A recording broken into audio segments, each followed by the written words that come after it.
Welcome back mga kaaldab. Ito na naman po ang inyong lingkod, si Mr. Destiny. At magbibigay po tayo ng pinakamainit na update po ngayon sa social media. Marami po tuloy ang nagulat na biglang humabol po si Main Mendoza. Ine-expect po talaga kasi nila mga kaaldab na wala na di po ba? Kumbaga nagtapos na yung mga Gimme 5, barangay, hindi nakita si Mengay, tapos biglang lumitaw si Mengay. So, wag kang ganun. Di po ba? Alam nyo mga kaaldab, nakakatuwa lang po. Dahil, kumbaga, syempre, yung iba ine-expect na naandyan lagi si Mengay, tapos biglang hindi mo makikita, di po ba? Well, kilala nyo na si Judith Abot ba? O Ana Abot? Di po ba? Di ko alam mga kaaldab kung Judy Abot po ba? Well, wag na nating pinapahirapan lang mo Mr. Destiny yung sarili mo. Pero masaya po ako kahit paano maraming natuwa dahil nakita sa huling segment nga po si Main Mendoza. Saan nga po kaya ito galing? Bakit nga po ba late na siya nang dumating sa EAT? Mga katanungang napaka sarap hanapan ng kasagutan. Mga katanungang mapapaisip po talaga kayo. Di po ba? Kung sino nga po ba ang naghatid kay Main Paul Carson. Ikaw talaga, Mr. Destiny. Alam mo, kaya ka nababash eh. Kaya ka lagi na pag-iinitan eh dahil sa mga sinasabi mo. Yung mga sinasabi mo na halatang halata naman na may kahulugan. Halatang halata na namin yan. Mga army kami, mga main fanatics kami. Ang pinupunto mo si Alden Richards, hindi mo pa sabihin para matapos na, puro ka lang ganyan. Yung tipong sila po yung tipong pinangungunahan na po nila ako. Yung tipong sasabihin ko pa lang parang ganyan na po agad yung binabato nila. Natatawa lang po ako kasi lalo sila nang gigigil, lalo kong ginaganahan. Hindi po ba? Kaya nga po, yung mga ibang mga Aldab Nation, ganito po yung nararanasan kaya po nagde-deactivate ng account dahil kilalang kilala na sila, marami nagko-comment, di po ba? Medyo nakakalungkot lang po. Yung iba kasi hindi kinakaya. Yung iba po kasi ayaw ng mga ganyan. Eh alam niyo naman po si Mr. Destiny, hindi naman po ako magpapatalo sa mga bagay na ganyan. Di po ba? Pero bago natin ituloy itong magandang update natin ha, kung bago ka lang sa channel na to, at isa kang true-blooded Aldab Nation na nagmamahal po kila Mengay at Isoy, tama po ang channel na pinuntahan mo kaya consider na po kitang bagong subscriber. At huwag mong kalimutang i-share ang mga video po natin sa mga mamis, sa mga titas at sa mga senyor. Ito lang sa mga taong laging naninira sa Aldab. Normal lang po yan. Kasi tayo naman po yung kumbaga ito maliwanag pa po sa sikat ng buwan. Aminado naman po kami, pagdating po sa social media, talo po talaga kami. Kasi, andun na, kasal na si Mengay, si Congressman Spotted. Balibalik na rin man natin ang senaryo. Balibalik na rin man natin ang mga ina-update ko. Isa pa rin ang pambasag sa akin.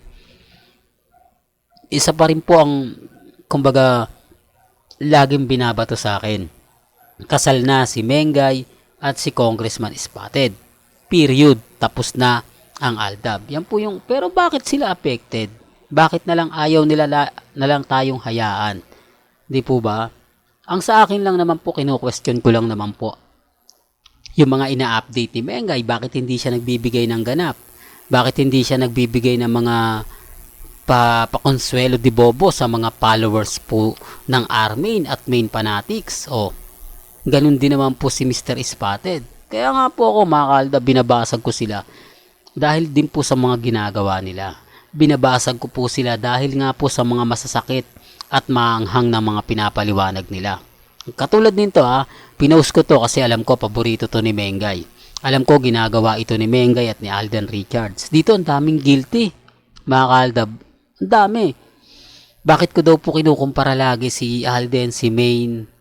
Pagdating sa mga update ko, sinasabi ko lang po na si Alden mahilig magluto. Si Mengay, pagluluto po talaga ang pinag-aralan niya.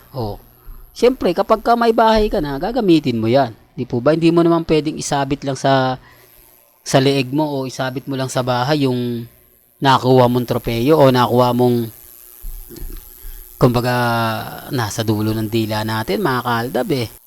Ito mga kaaldab, kumbaga may kanya-kanya po tayong pananaw at opinyon. Sa mga pinapaliwanag ko, lahat po ito kung titignan at susuriin nyo, pinagdaanan po ito ng Alden fanatics, pinagdaanan po ito ng mga main fanatics. Kaya nga po, pag nagbibigay ako ng ganyan, yung ibang totoo naman po na talagang 101%, alam po nila, di po ba? Alam po talaga nila yan.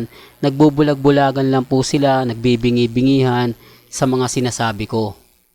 Kung matatandaan nyo, mga kaaldab ba? Pero sabi nga po ng iba, naku kasi matagal na yan, Mr. Destiny, kinalimutan na namin yan. Hindi na kami update sa mga ganyan, tapos na yan. Kumbaga, panahon pa ng aldab yan, dapat mag-move on ka na. Dapat yung mga pinapakita mo, tapos na. Tapos mga video pa nila sa Instagram, sa Twitter, sa Facebook mo kinukuha. Eh syempre, update natin eh. Pwede po ba tayong kumuha ng hindi natin ipapakita? Pwede po bang gumamit ako ng mga picture lang na ganito ganyan? Syempre, kailangan nating ipakita kung ano nga po yung mga post nila sa kanilang social media account. Kasi doon tayo bumabase. Doon tayo kumukuha ng update sa mga nagko-komento, sa mga taong malalapit po kila Alden at kay Mengay. Wala naman po sigurong masama ron. Wala naman po sigurong masama dahil pinopost naman po nila mismo sa kanilang social media account. Affected lang po sila kasi yung follower, yung pinapollow po nila, manhid. Di po ba? Walang kagana-gana mag-update tapos may nakikita silang ganito na ang sipag naman mag-update ni Alden Richards, ang sipag naman mag-update ni Mengay sa kanyang social media account. Samantalang tong iniidolo natin parang ayaw tayong pansinin, ayaw tayong pakinggan, nanawa na ako kaka-comment, pagod na ako kaka-comment, ni isa walang paramdam, ni isa walang update. Sinasabi ko lang po yung katotohanan ha. Sinasabi ko lang po rito yung kung ano yung pinakaano. Di po ba? Sa akin lang kung ano lang yung latest, kung ano lang yung trending, dun lang po tayo. Di po ba? Basta wag lang po kayong maniniwala sa mga pinapaliwanag at sinasabi nila. Alam niyo naman po pagdating sa social media, kalat eh. May nagsasabi ng ganito, may nagsasabi ng ganyan, di po ba? Iba po kapag ka-updated, doon maniwala po kayo.